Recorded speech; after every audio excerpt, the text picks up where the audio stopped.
Today we'll discuss this error detection and correction. That is one function of the data, data link layer. So data link layer, we saw the earlier function. One is physical addressing, the other one is framing, and then we saw flow control, and this is error control. So error control is a very significant function. You have say you're transmitting bits, so obviously there is chance for errors, and error can be either detected and you can let know the receiver can know that there is an error, then steps can be taken. Some strategies allow correction of the errors also, forward error correction. Use something which is called the Hamming codes. All those things, they are forward error correction codes. Now error detection schemes, on the other hand, allow errors to be detected, and there can be possibly a retransmission after that.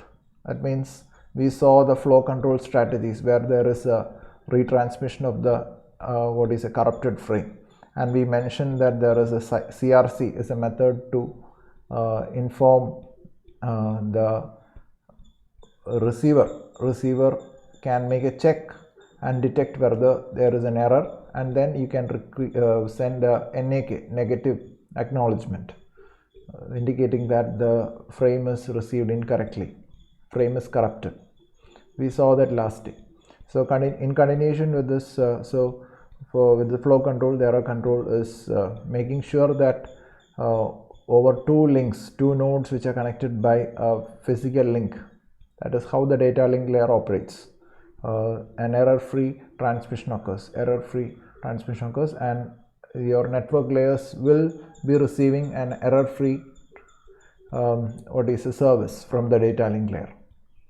So there can be two types of errors. This burst errors are more common. So bit errors, selective or bit corrupt type rare.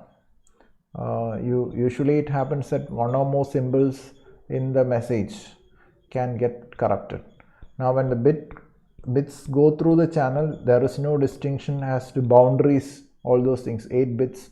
There is nothing like that, though all those things are set by your communication system, the frame boundaries, all those things. The transmitter and the receiver algorithms, they assign meanings to the bit patterns.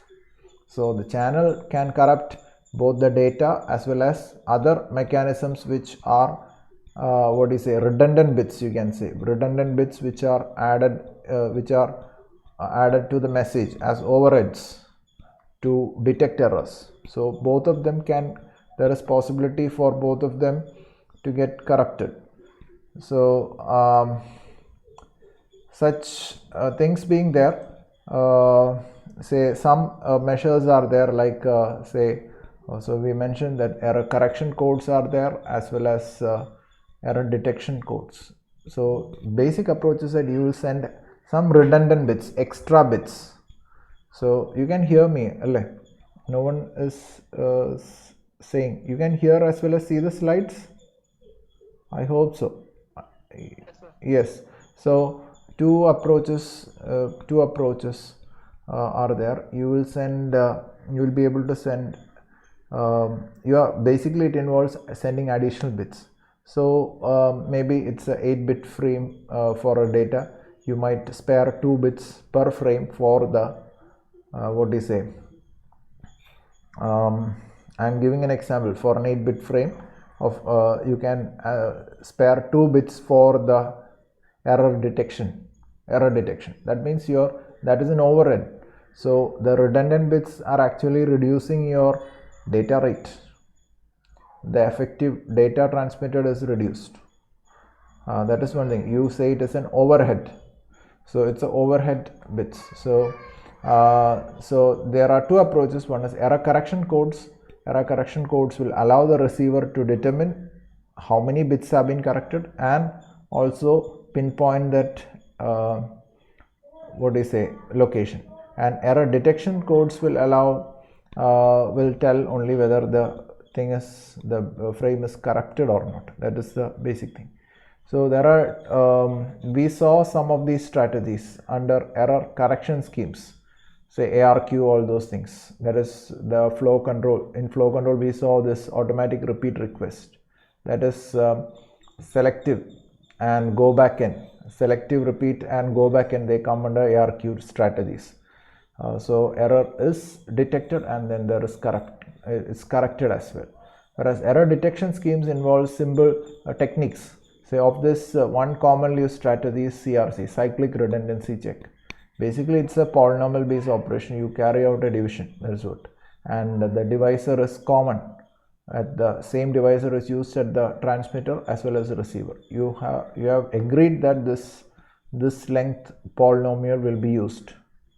So there is no difficulty. It's don't confuse it with encryption. Rather, this is a error detection scheme. So you have symbol parity check. You are aware of parity bits. There are both odd parity as well as even parity. So the even parity means you have, if your data bits is odd, then you add a one bit as, you will set the parity bit as 1, so that the total number of bits will become even. That's what you call as even parity.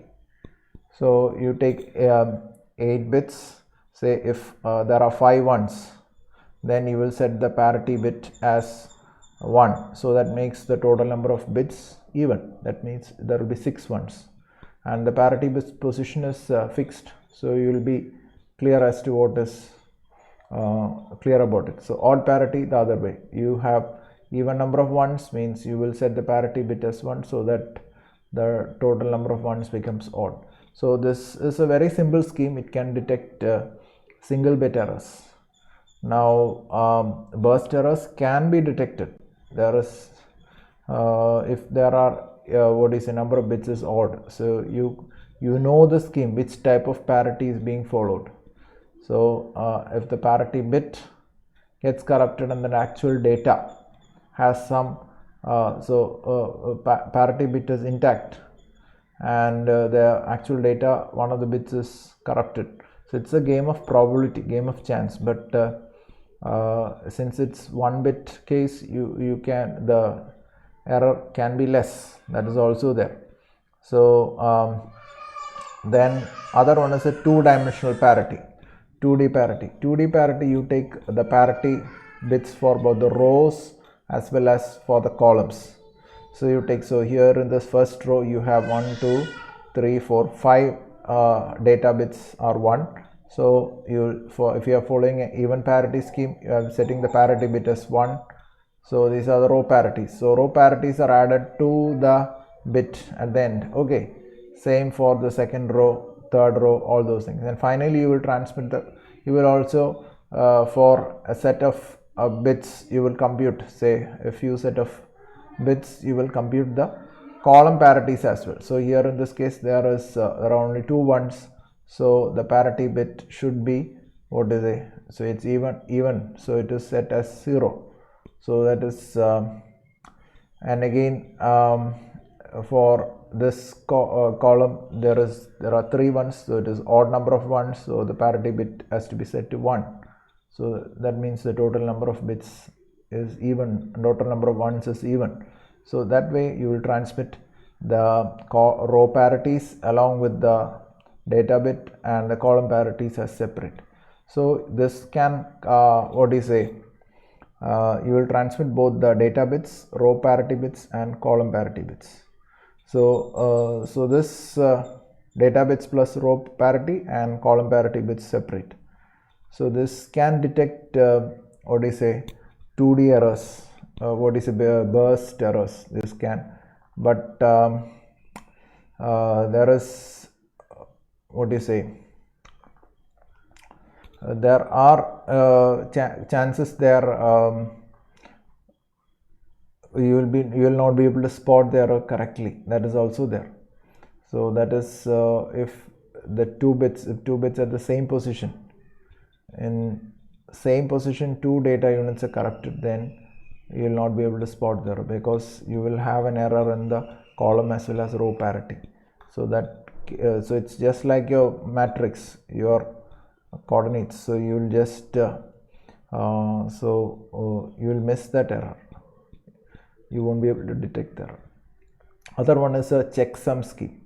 Checksum scheme is you will divide the data into segments, say of fixed number of bits.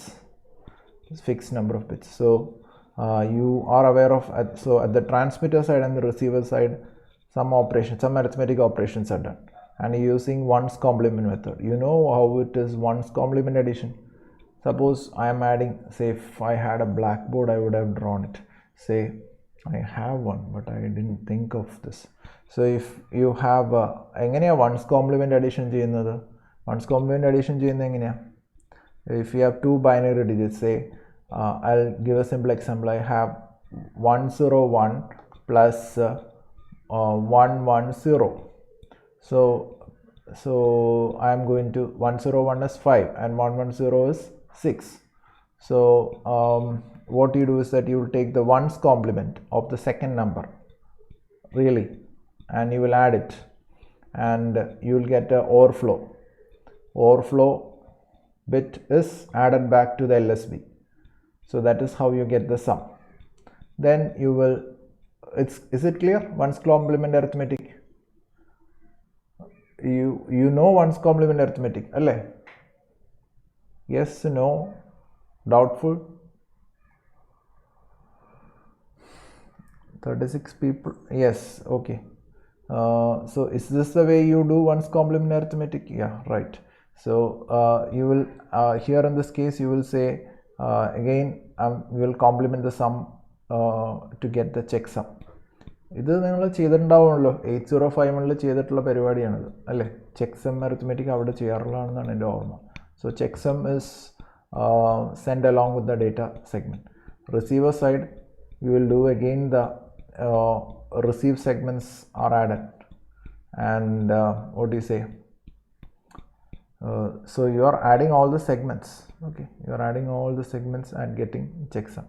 You here the receiver side also you will do the ones complement arithmetic, and the sum is complemented. So if you get a 0, you are sure that the data is not corrupted, otherwise it is corrupted.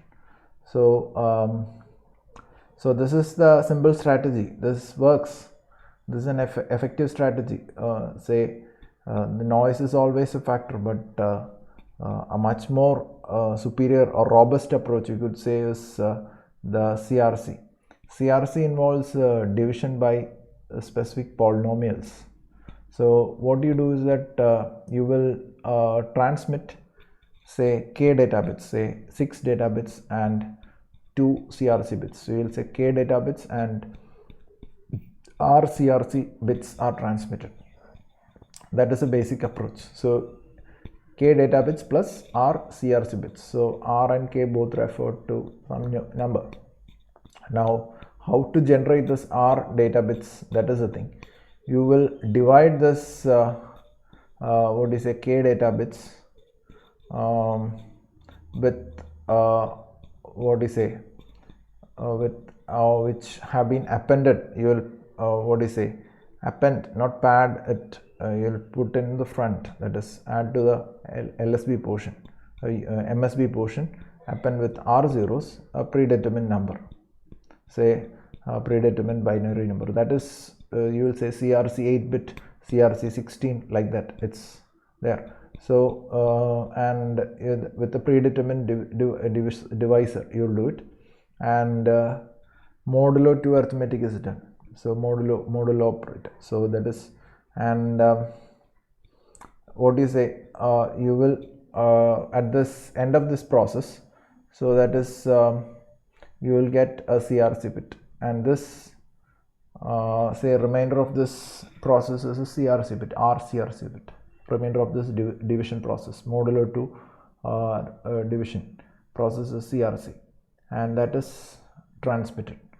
And at the receiver side, say you will divide this incoming data with the same divisor as used in the transmitter. So this, just as in the checksum method, if there is no remainder, the data is not corrupted, else you'll say there is a corruption. Now all these assume that the redundant bits, that means this R bits or the checksum in the earlier case, they are not getting corrupted. What if they get corrupted? That is a question. So it's all probabilistic case. So we'll work out this example next day. We'll try R equals 3. If last time when I taught this, we worked it out in the class. Okay, so we'll see this example, CRC example. So this is an approach. So this, you have the data, this receiver side, you have say you are adding to this, appending this zeros to this word, and you are performing a division, and the remainder plus the data word is sent. So there is a noisy channel, and at the this side the same process is done. You will have what do you say, you will get there is a decision based on whether you get a remainder or not. If you get a remainder, if you don't get a remainder, you will accept it. So what this error, there are what do you say, there are generator polynomials. There are specific generator polynomials for each of these communication schemes. Different communication schemes use specific generator polynomials. You say what do you say, say for control area unit is CRC 15. So this generator polynomials are there to so this is say the common is CRC 8. So that means 8 plus 1 ആണ് വരുന്നത്. So this approach works well. This approach works well, and it is a very widely used scheme, this CRC.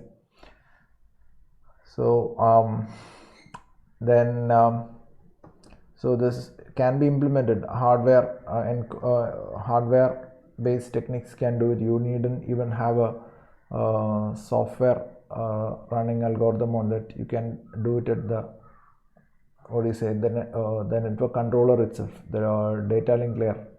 If it is a NIC, you can do the CRC there itself. So hardware based approach can be done. So almost all the burst errors which are lesser than the degree of this generator polynomials can be detected. So larger errors, so it depends on the generator polynomial, how better generator, higher order generator polynomial you choose. That determines how effective the algorithm is. Then you have error correction codes. You have block codes, convolution codes, all those things are there. So they can detect as well as they can correct to an extent. ARQs and the technique which we saw earlier, acknowledgements and timeouts. Error correction codes as such, it's not mentioned in your syllabus, but Hamming code is a universal code which is it's a distance based code. That is what I will tell. You can learn more about it in your information security class, information security. So all these measures involve redundant bits. Okay, so redundancy is a factor. So without retransmission you can do that. So all these, you can't fully guarantee an error free transmission. There are what do you say, various metrics. You already mentioned that your redundant bits are added, means you actually reducing your data carrying capacity per frame, you can say. So more bits are taken in for the error bits, error detection, redundant bits. Now depending upon what bandwidth available, say the best possible what do you say thing you can say is that for each packet you send a duplicate packet. That might be a very good thing, but that will reduce the effective throughput of the channel. So you can say for every packet you send on a channel, you send 5 packets as duplicates, so that you can expect that at least one of them will be surely received. So that is a very inefficient approach. So you go on for error detection as well as error correction strategies. Then complexity is there. CRC is simple enough to do. Then your all these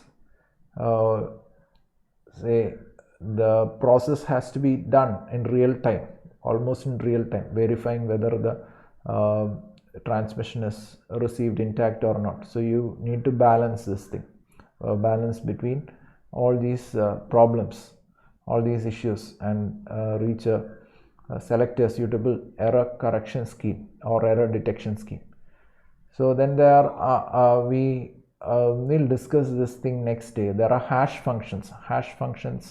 I think those who are interested can check up these two commands. Checksum command can be done in your you can take a file, make a checksum. You have to input a file, give a file name, run in a terminal, then you can generate other SHA-SUM, SHA-1, SHA-256, all those things are checksums can be generated. So such commands are there in your Linux environment. Similar ones are there for Windows as well. Not commands, I think tools are there. But Linux does have. If you don't have pre-installed on it, you can install from the repository. Try out these things, especially when you say download OS packages and all. You have to verify whether it is correct. So you'll verify with this checksum. So download files from the net. That's way. So this are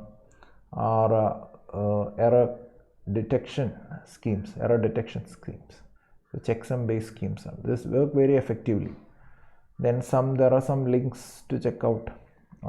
So we can check out these things if you have time. Do. So that is it's winding up today's session. So if you do have any doubts